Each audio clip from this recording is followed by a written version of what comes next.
Hi guys, this is Bo from Bo to Fitness, and today I want to talk to you guys about what protein bar should I be consuming.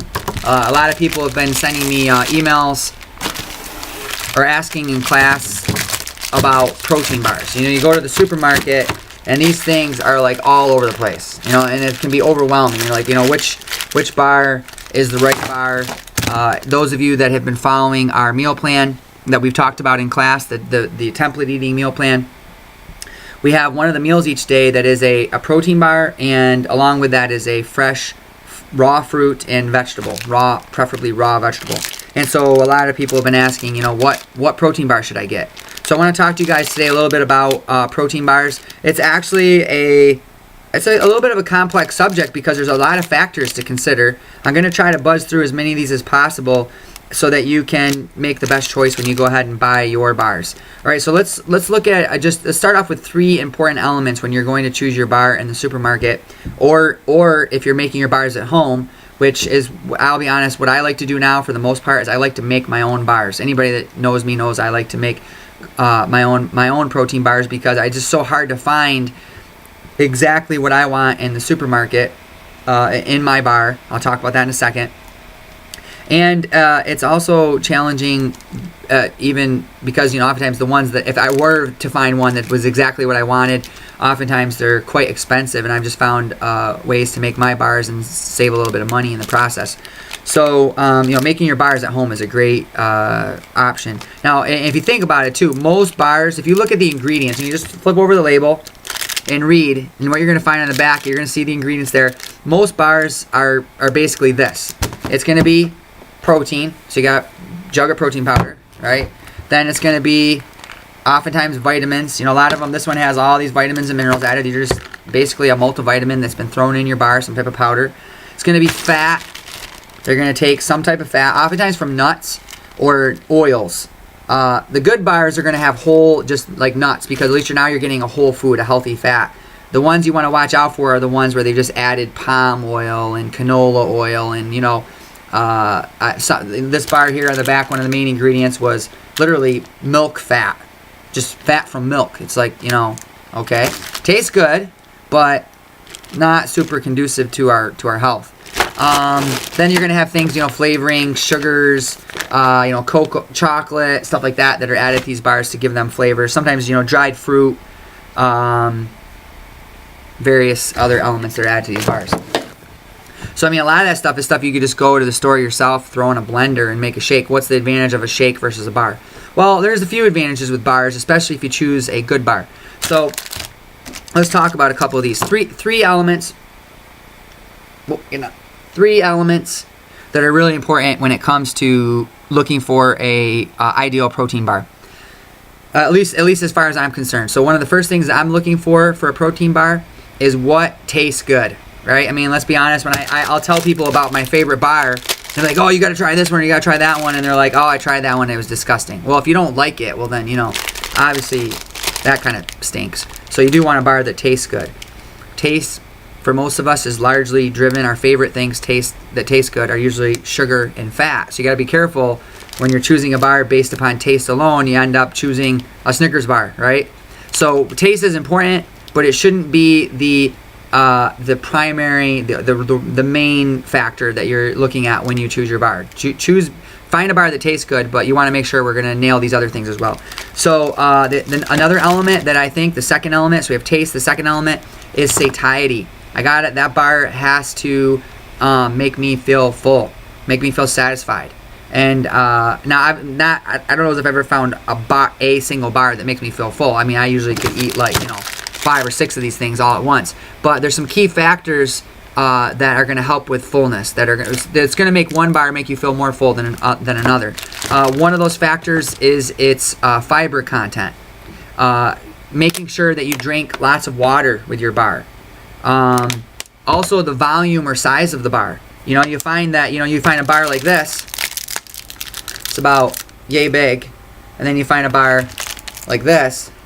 Look at the size and difference there, right? I mean, both real similar in calories. Which bar do you think is going to make you feel more full? Probably the bigger bar, right? So I like to look at the actual grams of the bar relative to the calories. So this bar here is a 50-gram bar, and this bar here is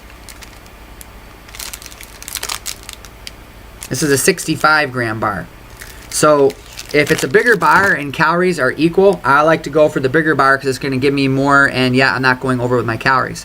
So make sure you're comparing the total grams of the bar to the total calories in that bar. Calories is another important element. You want to make sure that you're, if you're going out and buying a bar that has, 400 calories in it, well, then don't be surprised if you're gaining weight. I mean, that's a lot of calories for one bar. I usually like my bars to be about 200 calories or less if possible, because I want I want to be eating something with that bar. And like I said, preferably a raw fruit and a serving of raw vegetables, or one or the other. So it could be an apple in a bar, a banana in a bar, or it could be an apple, a big serving of baby carrots, a bar, and a bottle of water. Now that's something that would kind of fill me up. So as far as satiety with your bar, remember that it's funny. I hear people all the time, they always say, Bo, what protein bar should I get? Because everybody thinks protein, as though, we don't get enough protein, and that when I go to get the bar, it's got to be pure protein. It's got to be just protein, because we think of protein and satiety. It's almost as though today everyone thinks that satiety is synonymous with protein. And truth be told, that there are foods or substances that are far more satiating, far more likely to make you feel fuller longer than protein-rich foods. So for example, Susan Holt, in the European Journal of Clinical Nutrition, when she studied the satiating power of, say, eggs compared to oatmeal, or eggs compared to potatoes, oatmeal and potatoes scored significantly higher. And Susan said we were kind of surprised to find that many carbohydrate foods were far more filling, far more satiating than many protein foods. And there's various reasons for that we won't go into now. We talk about that in class. But oatmeal, I love oatmeal. I like oat-based bars because I know that oatmeal and oat-based bars are far more likely to make me feel full than a bar that's just loaded with protein powder. I mean, because that's all it is protein powder. Protein powder is not super conducive to, making you feel full or make you feel satiated. So I like a little bit of protein in my bar, but I also like something in it that's like oats, and that's why I started making my own bars at home, and I would put oats in them specifically, along with some protein powder and fiber. So my bars would come out at 21 grams of fiber per bar. I think I'd get like 8 to 10 grams of protein, 40 total grams of carbohydrates, but 21 of that was fiber, so really about 20 grams of net carbs. So I figured that's pretty good. And they're also quite low in fat. That's another element you want to look at when you look at a bar, is the fat content. When I look at a bar, I'll see these bars that are like loaded with fat, and to me that's a recipe for disaster. And a few reasons for that. Fat is somewhat problematic for many reasons as far as bars are concerned. One, fat is not a very satiating nutrient. If you look at studies on fat intake, and in fact, Susan specifically commented on that. She says, in fact, we found that fat was the least satiating of all the macronutrients that they studied. Carbohydrate foods came out number one, protein second, fat came in dead last. In fact, if you read Dr. David Kessler's book, The End of Overeating, he would make a strong argument that fat, or fatty foods, or foods that have a lot of fat in them, actually lead to passive overconsumption of calories. They stimulate the appetite rather than shutting appetite off. So I don't want a lot of fat in my bar. However, one advantage with fat, if I have a little bit in a bar, is that fat will delay gastric emptying. So food is held up in the stomach longer, making you have this sensation of food sitting there a bit longer, making you feel fuller a little bit longer. So there are some reasons why a little bit of fat with a meal could be important. But we want to make sure, too, that the type of fat we consume is a healthy type of fat. So I hear people all the time who are like, oh, low-fat diets are really bad, or high-fat diets are really bad. And to me, this is a little bit confusing in the sense that I would want to find out, well, what type of fat are you consuming, or what type of fat are you talking about? Because I've seen lots of people on low-fat diets that are really, really healthy because they get a sufficient fat intake, and they get it specifically from the types of fats that our body really needs, the essential fatty acids, omega-3s, omega-6s. Whereas you see other people eat a low-fat diet and they're very unhealthy because they just cut fat at random. You know, they're not getting the sufficient fats in every day that they need. And the same could be said for someone on a high-fat diet. But anyways, I'm going off on a tangent. The point is, for me, I want the calories to be low, and I know that by reducing the fat content and beefing up the carbohydrate and protein portion of the bar, I'm going to have a better bar than a bar loaded with fat. So when you start finding bars that have 7, 8, 9, 10, 11, 12, and so on grams of fat per bar, I just hope that you're gaining weight, or I'm sorry, not that you're gaining weight, but that your goal is to gain weight, or that you are eating a much lower carbohydrate diet. Those who eat low-carb diets and have higher fat can sometimes get away with it a little bit. Not that I'm an advocate of low carbohydrate diets, but that being said, you know, what we've looked at so far to kind of summarize here is we want a bar that's relatively low in fat, high in fiber, 7 to 20 grams or more, preferably from a fiber that's going to sit well in the stomach, preferably no sugar added. So like when I make my own homemade bars, I don't add any sugar, I don't put any artificial sugars. And that's hard to find with a lot of the store-bought bars.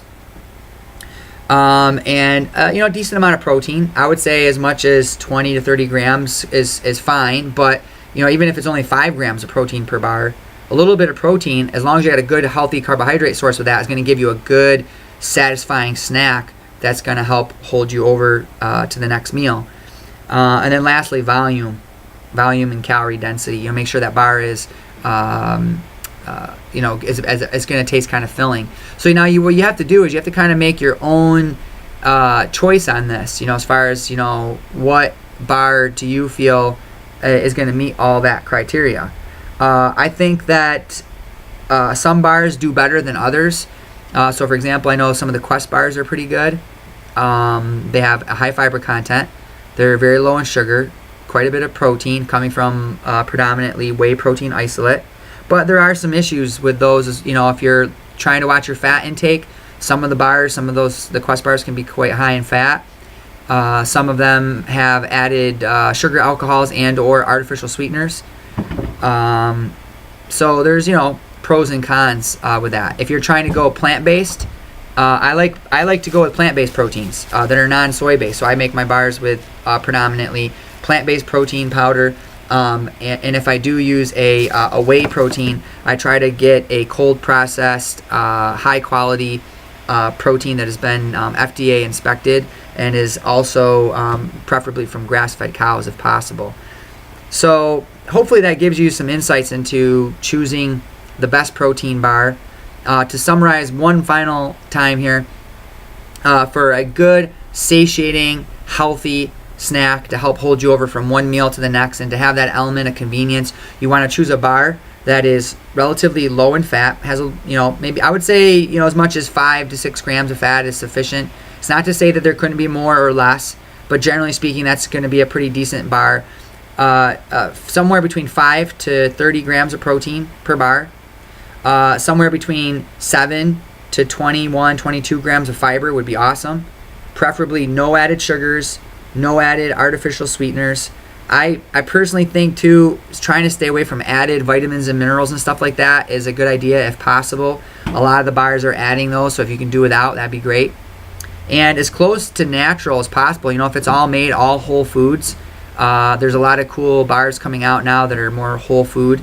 And if you can make them at home and make them less expensive and make them better quality, then by all means do that. So hopefully that was helpful. If you have any more questions or you'd like to talk to me in person, just get a hold of me at botafitness.com, BOTA fitness.com, and I'd be more than happy to answer any questions that you might have. Have a great day.